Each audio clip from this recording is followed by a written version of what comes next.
నమస్తే ఫ్రెండ్స్. ఈ రోజు బైబిల్లో అత్యంత క్రూరంగా ప్రవర్తించిన రాణి యెజబెలు గురించి తెలుసుకుందాం. యెజబెలు చిన్నప్పటి నుంచే బాల్, అశేరా దేవతల పూజలో పెరిగింది.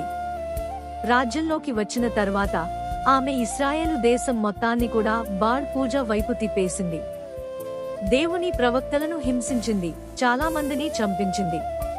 ప్రజలలో పాపం పెరగడానికి పెద్ద కారణమైంది.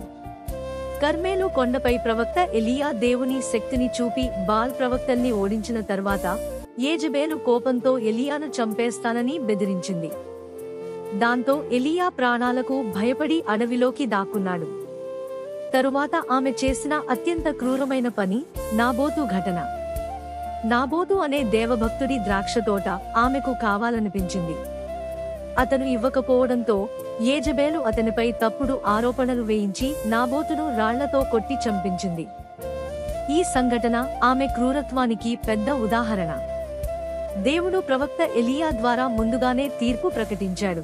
యెజబెలు శరీరాన్ని కుక్కలు తింటాయి. సంవత్సరాలు గడిచాయి.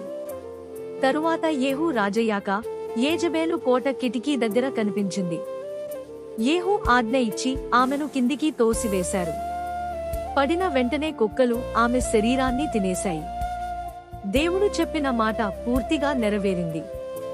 యెజబెలు జీవితం మనకు చెప్పే పాఠం చాలా స్పష్టం. క్రూరత, అహంకారం, అన్యాయం ఎప్పటికీ నిలవవు. దేవుడు న్యాయాన్ని తప్పకుండా తీర్చుతాడు. Please subscribe this channel for reaching more people.